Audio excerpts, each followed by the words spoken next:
Hello friends, welcome to Sachi Samayal. நம்ம இன்னைக்கு பார்க்க போற ரெசிபி என்னன்னா ஒரு சூப்பரான சாஃப்ட்டான ஒரு ஸ்வீட் ரெசிபி தான் பார்க்க போறோம். எப்போ ஒரே மாதிரியா ஸ்வீட் செஞ்சு சாப்பிடாம இந்த மாதிரி கொஞ்சம் வித்தியாசமா செஞ்சு சாப்பிட்டீங்கன்னா சூப்பரான டேஸ்ட்ல இருக்கும். அது மட்டும் இல்லாம நம்ம வீட்ல உள்ளவங்க எல்லாருமே ரொம்ப விரும்பி சாப்பிடுவாங்க. வாங்க அது எப்படி செய்யலாம் அப்படிங்கறத நம்ம வீடியோக்குள்ள போய் பார்க்கலாம். ஃபர்ஸ்ட் நான் இன்னைக்கு பாத்தீங்கன்னா ஒரு பெரிய தேங்காயில அரை முடி தேங்காய் எடுத்து இந்த மாதிரி சின்ன சில்லா கட் பண்ணி வச்சிருக்கேன். உங்களுக்கு வேணும்னா நீங்க துருவலா கூட சேர்த்துக்கலாம். ஏதாவது ஒரு கப்பா அளவு கப்பா எடுத்துக்கோங்க. அப்பதான் உங்களுக்கு மெஷர்மெண்ட் பண்றதுக்கு கரெக்டா இருக்கும். இந்த கப்ல ஒரு கப் அளவுக்கு தேங்காய் எடுத்து ஃபர்ஸ்ட் ஒரு மிக்ஸி ஜார்ல போட்டு லைட்டா துருவி எடுத்துட்டு வந்துடலாம். பாருங்க இந்த அளவுக்கு நல்லா அரைச்சி எடுத்துட்டு வந்த பிறகு இதுல கொஞ்சமா தண்ணி ஊத்தி இன்னும் கொஞ்சம் பேஸ்ட் கணக்கா அரைச்சி எடுத்துட்டு வந்துடலாம். அரைச்சி எடுத்துட்டு வந்துட்டு இதை வடிகட்டிடலாம். அதுக்கு ஒரு பாத்திரம் வச்சுக்கோங்க. அது மேல ஒரு வடிகட்டி வச்சுக்கோங்க.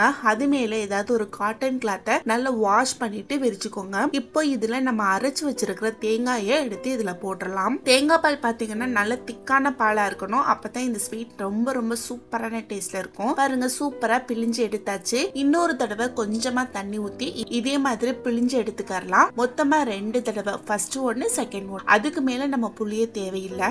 பாருங்க இந்த அளவுக்கு புளிஞ்சு எடுத்த பிறகு பால் இந்த அளவுக்கு சேர்ந்திருக்கு. இந்த பாலோட அளவு பாத்தீங்கன்னா நம்ம கப்ல அளந்தோம் இல்லையா, அந்த கப்ல ஒரு 2 கப் அளவு கிட்ட இருக்கணும். 1 கப் அளவு கிட்ட தேங்காய் எடுக்கணும். 2 கப் அளவு கிட்ட தேங்காய் பால் எடுக்கணும். அதுவும் நல்ல திக்கான பாலா இருக்கணும். கப்ல அளந்து ஒரு பாத்திரத்துல நீங்க ஊத்தி வச்சுக்கோங்க. அடுத்து ஒரு பேன் எடுத்து வச்சுக்கலாம். அதுல ஒரு ஸ்பூன் அளவுக்கு நெய் சேர்த்துக்கலாம். நெய் நல்லா உருகுனதும் இதுல நான் அளந்தே இல்லையா, அந்த கப்ல ஒரு 1/4 கப் அளவுக்கு ரவை எடுத்து வச்சிருக்கேன். அதை எடுத்து இதுல போட்டு அந்த நெய்யிலே நல்லா வறுத்து எடுத்துக்கோங்க. பாருங்க சூப்பரா இது நல்லா வறுத்து இதுல இருந்து நல்ல வாசனையும் வர ஆரம்பிச்சிருச்சு. இந்த அளவுக்கு வந்த பிறகு இதுல நான் அளந்தே இல்லையா கப்பு, அந்த கப்ல ஒரு கப் அளவு கிட்ட கோதுமை மாவு எடுத்து வச்சிருக்கேன். அதை இதுல சேர்த்துக்கலாம். அந்த ரவையும் கோதுமை மாவும் ஓரளவுக்கு நல்லா மிக்ஸ் ஆகி கோதுமை லைட்டா வறுத்து அதுல இருந்து நல்ல ஒரு வாசனை எழும்பும். அது வரைக்கும் நீங்க நல்லா வறுத்து விட்டுக்கோங்க. இது வறுக்கும் போது ஓரளவுக்கு நல்ல மீடியம் ஃப்ளேம்ல வச்சு வறுத்து விடுங்க. அப்பதான் உங்களுக்கு நல்ல ஒரு கன்சிஸ்டன்சில வரும். இப்ப பாருங்க ஒரு 2 ல இருந்து 3 நிமிஷத்துக்கிட்டே இது நல்லா வறுத்து விட்டாச்சு. இதுல இருந்து நல்ல வாசனையும் வர ஆரம்பிச்சிருச்சு. இந்த டைம்ல ஒரு ஸ்பூன் அளவுக்கு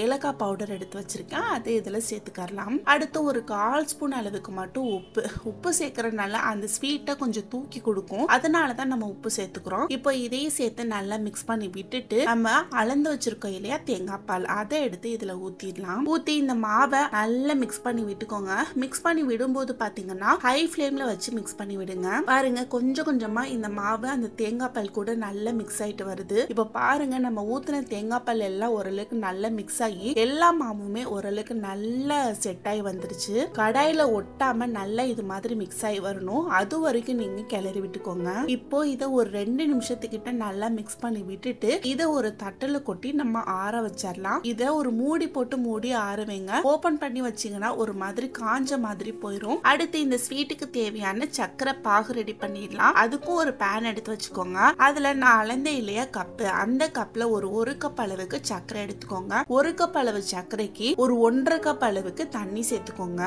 இப்போ இந்த சக்கரை பாகையும் நல்லா மிக்ஸ் பண்ணி விட்டுக்கலாம். பாருங்க நம்ம போட்ட சக்கரை எல்லாம் ஓரளவுக்கு நல்லா கரைஞ்சு கொதி எழும்பி வந்துருச்சு. ஆனா பாத்தீங்கன்னா சக்கரை பாகு ஓரளவுக்கு நல்லா பிசுன்னு ஆகணும். அது வரைக்கும் இது நல்லா கொதிச்சு வரட்டும். இது கொதிச்சுட்டு இருக்கிற டைம்ல நம்ம மாவு ரெடி பண்ணிடலாம். நம்ம ஆற வச்ச மாவு பாருங்க ஓரளவுக்கு நல்லா ஆறி வந்துருச்சு. கை வச்சு ஓரளவுக்கு நல்லா சப்பாத்தி மாவு பிசைகிற மாதிரி பிசைஞ்சு எடுத்துக்கோங்க. அட்லீஸ்ட் பாத்தீங்கன்னா ஒரு 2 ல இருந்து 3 நிமிஷத்துக்கிட்டயாச்சும் நல்லா மிக்ஸ் பண்ணி விட்டுக்கிறணும். அப்பதான் இந்த மாவு ஓரளவுக்கு நல்ல சாஃப்ட் ஆகி நமக்கு கிடைக்கும்.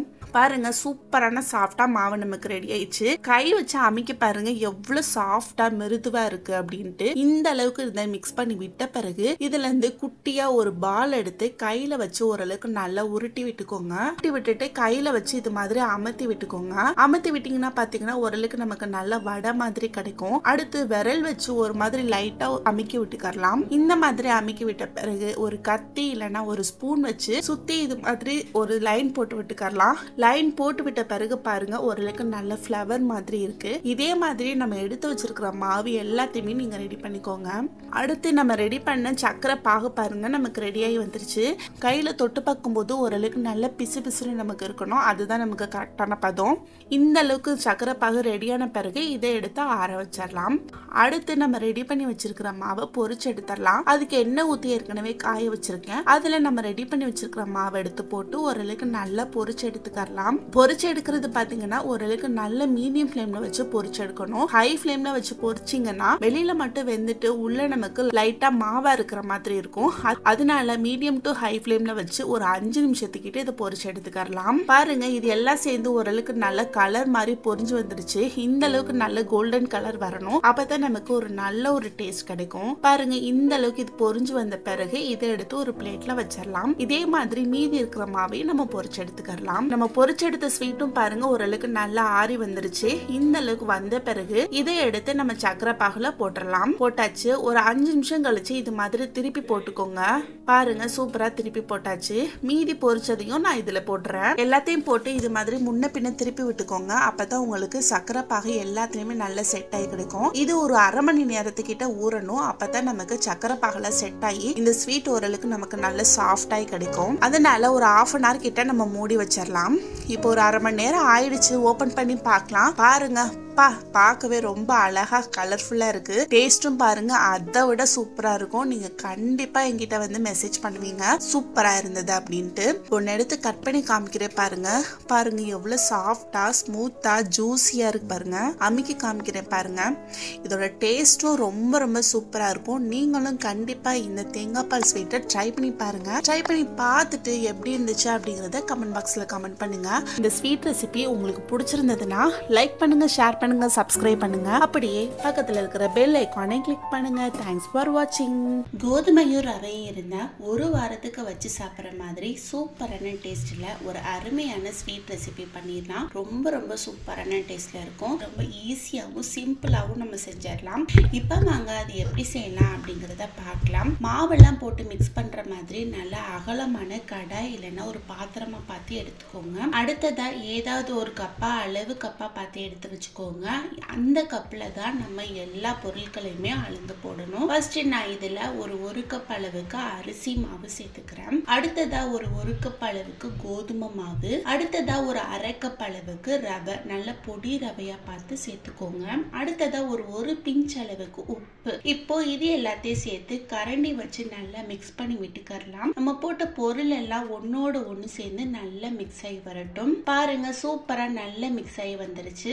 அடுத்ததா இதை எடுத்து ஓரமா வச்சுட்டு அடுப்பை ஆன் பண்ணிட்டு அதுல ஒரு கடாயை வச்சு நம்ம மாவு அளந்தோம் இல்லையா அதே அளவுல நம்ம தண்ணி சேர்த்துக்கலாம். மொத்தமா மாவு பாத்தீங்கன்னா நம்ம 2.5 கப் அளவுக்கு அளந்து போட்டிருக்கோம். அதனால ஒரு 2.5 கப் அளவு தண்ணி சேர்த்துக்கோங்க. அடுத்ததா இதுக்கு தேவையான வெல்லம் சேர்த்துக்கலாம். 2.5 கப் அளவுக்கு நம்ம மாவு பொருட்கள் எல்லாம் சேர்த்தோம் இல்லையா அதனால ஒரு 2 கப் அளவுக்கு வெல்லம் சேர்த்துக்கலாம். நல்ல ஸ்வீட் சாப்பிடுவீங்க அப்படின்ற பட்சத்துக்கு நீங்க 2.5 கப் அளவு வெல்லமே சேர்த்துக்கலாம். ஆனா நான் இன்னைக்கு 2 கப் அளவு கிட்ட தான் வெல்லம் சேர்த்திருக்கேன். இப்போ இந்த வெல்லம் எல்லாமே அந்த தண்ணியில நல்லா கரைஞ்சு கொதி எழும்பி வரட்டும். இந்த டைம்ல இதை எடுத்து ஒரு பாத்திரத்துல ஊத்தி வச்சுட்டு அதே கடாயை நல்லா வாஷ் பண்ணிட்டு அடுப்புல வச்சுட்டு நம்ம காய்ச்சின வெள்ளப்பாகை எடுத்து இதுல வடிகட்டி ஊத்திக்கலாம். வெள்ளப்பாகுல ஏதாவது தூசி மண் இதெல்லாம் இருக்கிறதுக்கு வாய்ப்பு இருக்கு. அடுப்பு ஆன்ல தான் இருக்கணும். இதுல இருந்து மறுபடியும் நல்லா கொதி எழும்பி வந்த பிறகு நம்ம மிக்ஸ் பண்ணி வச்சிருக்கிற மாவு இருக்கு பாத்தீங்களா அதை எடுத்து இதுல ஊத்தி ஓரளவுக்கு நல்லா கட்டியா மிக்ஸ் பண்ணி விட்டுக்கோங்க.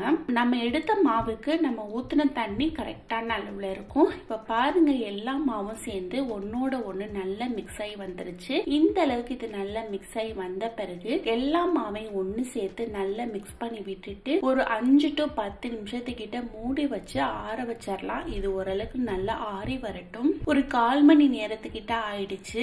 ஓபன் பண்ணி பார்க்கும்போது மாவு நல்ல சாஃப்டா நமக்கு ஆறி வந்துருச்சு. இந்த டைம்ல இதுல ஒரு ஸ்பூன் அளவுக்கு நெய் சேர்த்துக்கலாம். அடுத்ததா ஒரு 1/4 ஸ்பூன் அளவுக்கு ஏலக்காய் பொடி சேர்த்துக்கலாம். இப்போ இது எல்லாத்தையும் சேர்த்து நல்ல சாஃப்டா சப்பாத்தி மாவு பதத்துக்கு நல்லா மிக்ஸ் பண்ணி விட்டுக்கோங்க. அடுத்ததா இதுல இருந்து ஒரு சின்ன லெமன் சைஸ் அளவு மாவு எடுத்து நல்லா உருட்டி எடுத்து அதிரசம் இருக்கு பாத்தீங்களா அது மாதிரி இதை நல்லா தட்டி எடுத்துக்கலாம். இதே மாதிரி நம்ம எடுத்து வச்சிருக்கிற மாவு எல்லாத்தையுமே நம்ம ரெடி பண்ணிக்கலாம். அடுத்ததா இது எல்லாத்தையுமே எல்லாத்தையுமே இப்ப நம்ம பொரிச்சு எடுக்கணும். பொரிச்சு எடுக்கிறதுக்கு நான் எண்ணெய் ஊத்தி ஆல்ரெடி காய வச்சிருக்கேன். ஒரு 5 பலகாரத்தை இதுல நான் போட்டுக்கிறேன். அடுப்பு குறைச்சு இருக்க கூடாது, கூடவும் இருக்க கூடாது. எண்ணெய் ஓரளவுக்கு நல்ல மீடியமான சூட்ல இருக்கிற மாதிரி மெயின்டைன் பண்ணிக்கணும். பாருங்க, சூப்பரா நமக்கு நல்ல செவந்து பொரிஞ்சு வந்துட்டு இருக்குது. அந்த சைடு ஒரு 2 to 5 நிமிஷத்துக்கிட்ட போட்ட பிறகு அடுத்த சைடு நம்ம திருப்பி போட்டுடலாம். 2 சைடுமே ஓரளவுக்கு நல்ல செவந்து வந்த பிறகு இதை எடுத்து ஒரு பாத்திரத்துல நம்ம ஸ்டோர் பண்ணி வச்சுக்கலாம். ஒரு வாரம் வரைக்குமே இதை வச்சு சாப்பிடலாம். சூப்பரான டேஸ்ட்ல இருக்கும். ஒரு வாரத்துக்கு நமக்கு ஸ்நாக்ஸ் பிரச்சனையே இருக்காது. கண்டிப்பா ட்ரை பண்ணி பாருங்க. ட்ரை பண்ணி பார்த்துட்டு எப்படி இருந்தது அப்படிங்கறது கமெண்ட் பாக்ஸ்ல கமெண்ட் பண்ணுங்க.